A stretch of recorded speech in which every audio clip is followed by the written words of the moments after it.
Hi everyone, welcome to this video where we'll learn everything you need to learn about object-oriented programming in Python. We'll discuss why you might want to use classes, creating classes, methods, the constructor, class attributes, class methods, static methods, inheritance, and much more. We have a lot to cover, so without any further ado, let's jump into the video and I'll show you what I mean. So why would you want to use object-oriented programming, also known as using classes? Well, in some cases, you might want to structure your code that can be grouped together. A class can help with that. Another is for storing data within an instance of a class. And another is hiding logic that should only be known from the internals of the class itself. Okay, so we are here in our IDE, and here I have a file called main.py. In order to create a class or define a class, we just use the keyword class. So I'm going to type here class, I'm going to leave a space, and then I'm going to use the name of the class I want to create. So what name do I want to use for this class? I'm just going to say here employee. So we need a colon. Here I'm going to say pass because I don't want to define anything else for now. So that is what you need to create a class at minimum. When we're working with classes, we have what we call methods. Methods are essentially functions that live within a class. And those methods can be called when we create an instance of the class. But I will explain what that means in a minute. For now, we just know that we have methods that are functions that live within a class, and we also have a subset of those that are called magic methods. So magic methods are methods that begin with 2 underscores and end with 2 underscores. So I'm going to begin with the init magic method. So to define a method, we use the keyword def, okay?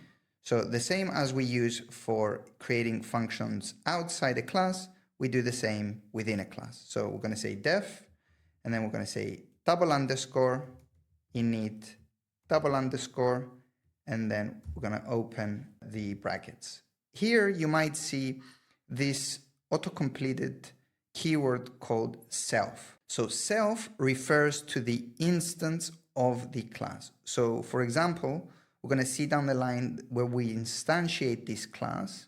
Self refers to the unique specific instance we've created, okay? So just to make this have a bit more sense, here I'm going to accept a parameter called name, and here I'm going to say joined at, okay? So by using self, I'm going to assign this to the instance of this class. So you're going to see what I mean by this. So I'm going to say self.name is equal to name, and self.joined at is equal to joined. So this part here, where I'm saying self.name and self.joined at, it doesn't have to be the same as the ones that we accepted here, but I'm just making them the same so they make sense. Okay. So what I'm saying here is at this specific instance, the name is the one you passed and joined at is the one you passed. So just to make this a bit more clear, let's create an instance of this class. Okay. To create an instance of this class, we can create a keyword here. So I'm going to say employee1, and then to instantiate, we open these brackets. And you see here, it wants a name and it wants a joined at. And here for the name, I'm going to say John Smith. And for the joined at, I'm going to say 23rd of March 2025. Okay? So what does this actually mean? Well, it means that I created a unique instance of this employee because we can create, okay, so this one should be 1. So we can create multiple employees, okay?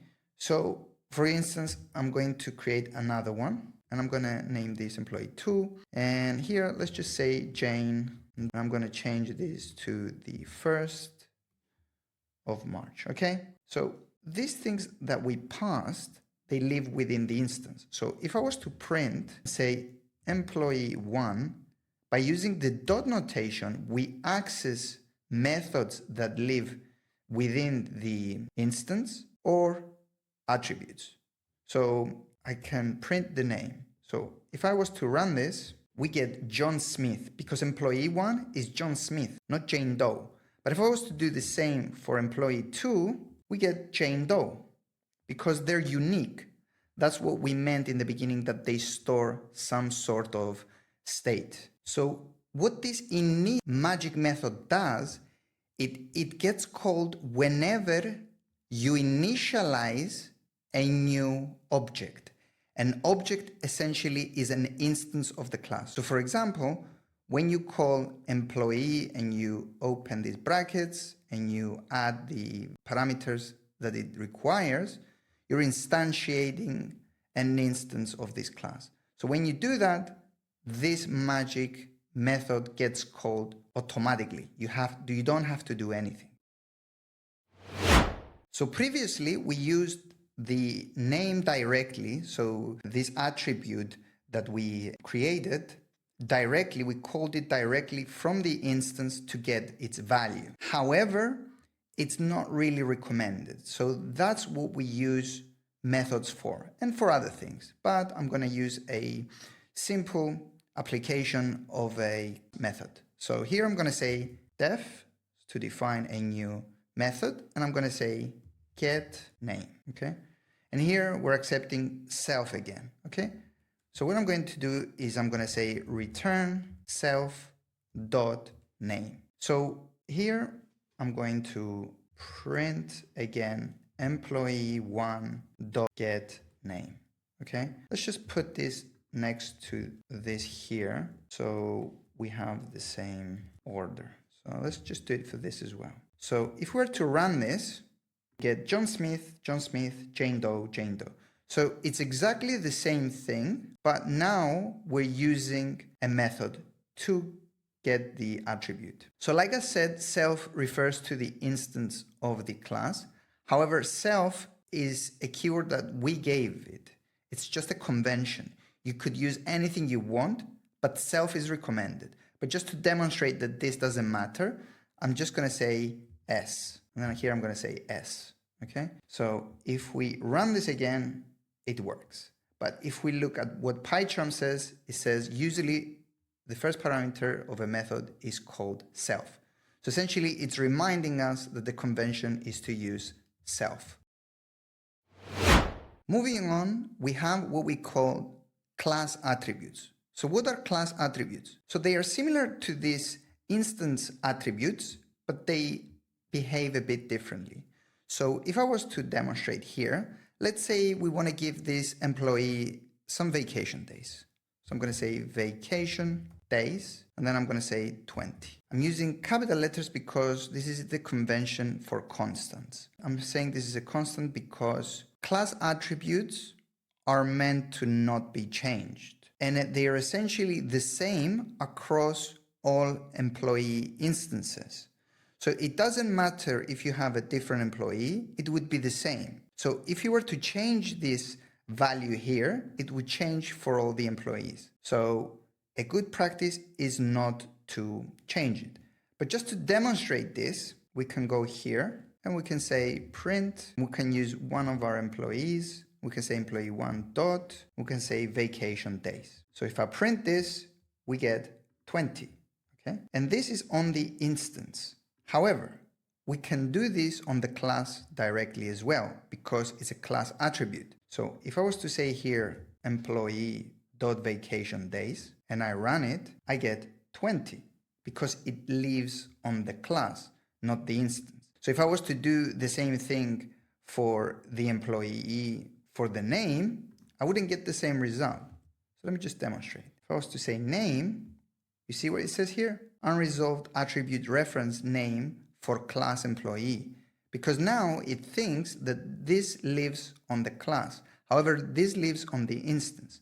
So if I was to run it, we get an exception because this is not where it lives. So I'm going to delete it. Moving on to the class methods. So what is a class method? So we described earlier that the method is a function that lives on the class or the instance of the class. So a class method is used for when you don't need access to attributes of the instance, but you need access to attributes of the class. So let me demonstrate. Here I'm going to create another method. I'm going to call it getVacationDays. And here you can see it says self. But let's move on and then we'll change it after that. So I'm going to say return self vacation days. So we can do this. However, there is no need to do this because the vacation days lives on the class, not the instance. So this would prevent us from getting the vacation days without instantiating this class. So if I was to demonstrate here, if I go print and then I go employee and then I go dot get vacation days, you see it's asking for the instance because we haven't instantiated. So this is not going to work. So if I was to run this, it doesn't work. So what do we do to fix this? So what we can do is we can use a class method, like I said. So here we're going to use a decorator, and this is called class method. And here you can see the convention is to use the keyword CLS. Like we have the convention for self, here we have CLS. So here I'm going to say CLS, okay? And here you see now it's not complaining because it's a class method. So if I'm going to run it, here I get the vacation days. So we use a class method whenever we need access to attributes on the class, but not the instance. Moving on, we have what we call static methods. So static methods use nothing from the class itself. So a class method used class attributes, an instance method used attributes of everything, but a static method uses nothing. So essentially, it's something that performs some sort of function and doesn't need anything from the class itself. It just lives within the class. So let me just demonstrate. So here I'm going to create another method and I'm going to call it generate employee ID. Okay. And here I'm going to decorate this with a decorator called static method. Okay. And here we take no arguments, or we take the arguments that we want. In this case, I don't need anything. So I'm just going to say return, and I want a random integer. So I'm going to say rand int, and I'm going to import this. Okay. And I'm going to say, let's say 1 through to, I don't know, 9999999. Okay.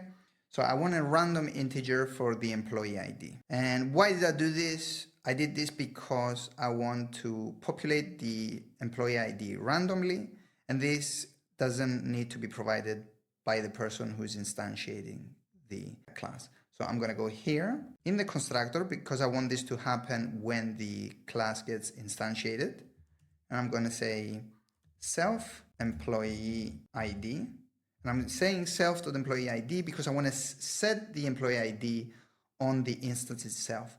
However, when I'm calling the method, I don't need to use self. I can go like this. I'm going to say employee dot generate employee ID. And this, for example, can get called from outside as well. So here I can say print employee dot generate employee ID. So if I run this, we get a random ID here. So we don't need to call this or pass anything from within the class.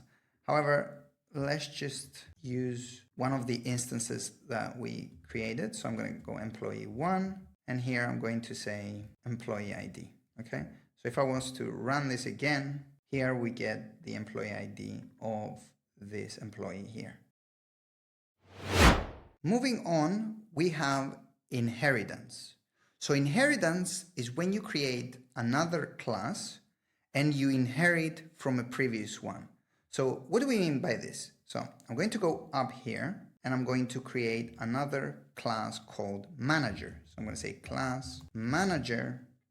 And normally we create it like this. However, I'm going to open some brackets and here I'm going to say employee. And here, let's just say pass for now. And what does this mean? It means that I've created a new class called manager, which inherits everything from employee. So it has all these methods, it accepts all these attributes, it has these vacation days, it has everything. Now, if I was to create a constructor, it would only use its own constructor unless it explicitly calls the constructor of the parent. But just to demonstrate a simple example with manager, let's just create a static method.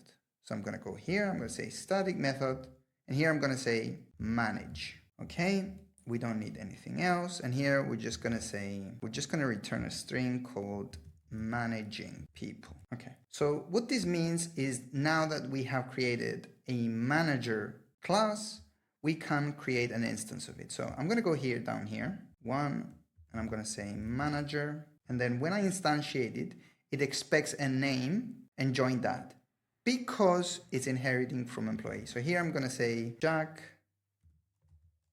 Smith, and here I'm going to say 2nd of March 2025. So just to save some time, let's just use some of the methods calls that we had here.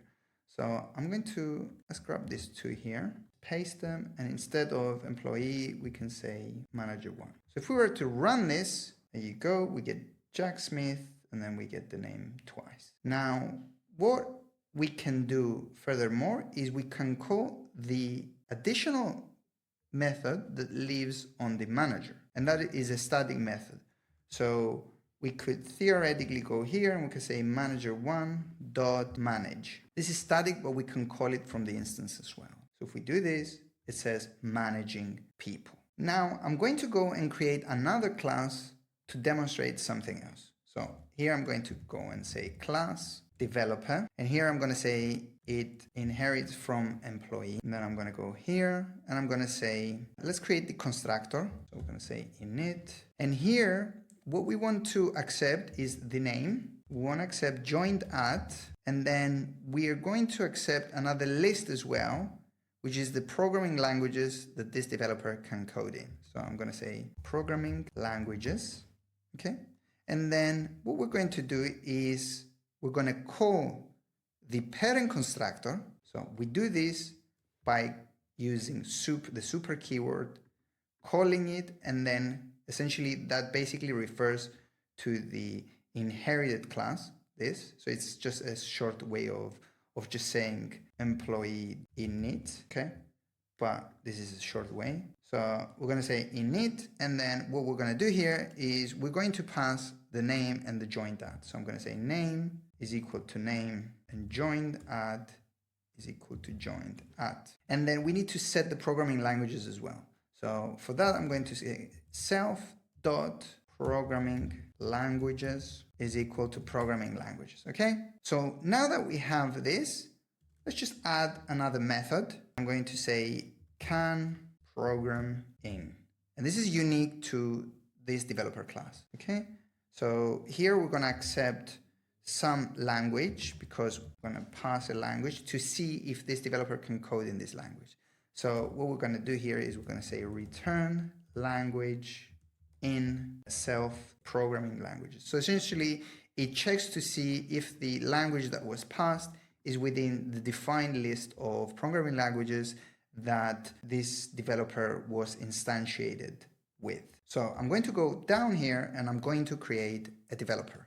So I'm going to say developer is equal to developer, and then let's just pass his name. Let's say Mike Smith, and then let's just pass the date he joined. Let's say 23rd of March 2025. And then we also need to pass a list of programming languages that Mike Smith programs in. So here I'm going to say, I'll put a list, and here I'm going to say Python. Okay. He can only code in Python. So what we can do is we can print, and then we can say developer.can program in. Let's just pass Python. So if we run, we get true. However, if we put Java, we get false. Okay. So this essentially is inheritance. However, in Python, you have what you call multiple inheritance. So it means that one class can inherit from multiple classes. So this is also called composition. So here I'm going to go down here and I'm going to create another class and I'm going to call this tech lead. Okay, so I'm going to say class tech lead and then it inherits from developer and manager, because a tech lead is a developer as well as a manager because they manage a team. So they need all the functionality of both of these classes. So what we're going to do here is we're going to create our constructor.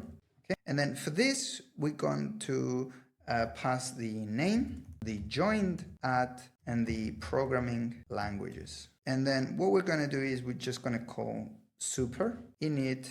Then we're going to pass name. I'm going to say joined at, and then I'm going to say programming languages. Okay, so what we're going to do here is we're going to use this tech lead. So I'm going to go down here. I'm going to say tech lead is equal to tech lead. And then let's just pass some details. I'm going to call this Paul Spencer. I'm going to say they joined 23rd of the 3rd, 2025. And then they can code in Python as well as Java. Okay, so let's go here and let's just say print tech lead dot manage, because they can manage. And then if we were to go here and say tech lead dot can program in, let's just say Python. All right, and run this. So it says managing people and true. So because this tech lead class inherited from both developer and manager, it has all the methods as well as the attributes that both of these classes have. However, you have to be a bit careful when you have multiple constructors in each of these classes. So if you notice, this one had a constructor, developer, however, the manager didn't. It just inherited from employee. If you have multiple ones, it can be very confusing and very dirty. And that is why many other programming languages don't have multiple inheritance. However, in Python, you can use it as composition, which works quite well. Moving forward, we can cover another important magic method, which is built into Python, which is _str. So to demonstrate what this does is, let's go and get one of the classes that we have here. Okay, so let's get one of the employees. It doesn't really matter. So if I print employee1 and I just print the instance, nothing else, right? No attributes, nothing else. So if I was to run this, I get this weird _main employee object at something. So this is a memory address, and this is the default behavior of all classes. So if you wanted to modify this behavior here, what you could do is you could go to the class. So let's go here, employee. So I'm going to go here. I'm going to say define _str and then it takes in self, and then I want to modify what gets printed. So I'm going to say return, and then here I'm going to use an f string, and I'm going to say employee, and then I'm going to put this. I'm going to say self dot name, and then let's just put the ID of the employee as well. So here I'm going to say self employee ID. So changing nothing else, I'm just going to run it again, and we can see this has changed.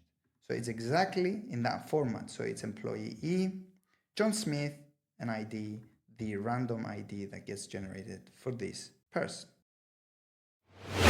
Moving on, we have what we call chaining. So chaining in classes is essentially being able to call subsequent methods without calling the instance again and again. So what I mean by that is, for example, let's go here to the top and let's go to the employee, and let's say we didn't want to have the level of the employee as well as the location. We didn't want to take it as parameters to the constructor.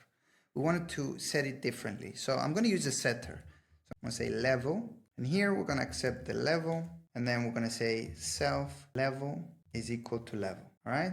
And here I'm going to say define set and say location. And here we're going to say location. We're going to say self.location is equal to location. Okay, so it's complaining because these don't exist on the class. Let's just add them. Okay, we're just going to instantiate them to none when the class gets created. All right, so for this, to set the level, we have to call this method. So let's go to the bottom here. Let's get let's get employee one, okay? So let's just say print, no, let's not print it. Let's just say employee one dot set level. Let's just put level 5, right? If I wanted to set the location as well, what I wanted to do is I wanted to chain. So I wanted to call this here. So I wanted to do dot set location, right? But as you can see, you can't do this. The reason you can't do this is because this method here only sets, it doesn't return anything.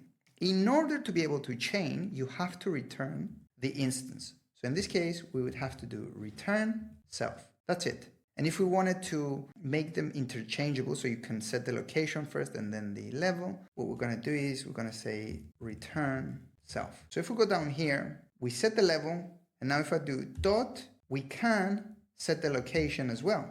So let's just say here UK. So now we can. So if I was to just print this, let's just do print employee one dot level, and then let's just do the location as well. As we can see, they have been set correct. Finally, one more thing I want to cover is access modifiers. So access modifiers do not exist in Python. However, we can model them in a specific way, just convention-wise.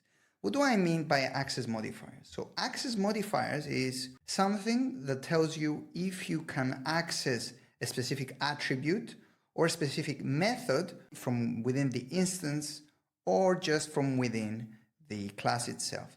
So what do I mean by that? So for example, if I go down here, you can see I'm printing all this stuff. Let's just go and print the name again. So I'm going to go employee one dot name. Okay, so I don't want to be able to access this because I have a getter here. So what I would like to do is make this private. But like I said, you cannot do this private in Python. So convention is a single underscore. So if we go here, I'm going to refactor this. I'm going to put an underscore, okay? And I'm going to do this for all of these, all right?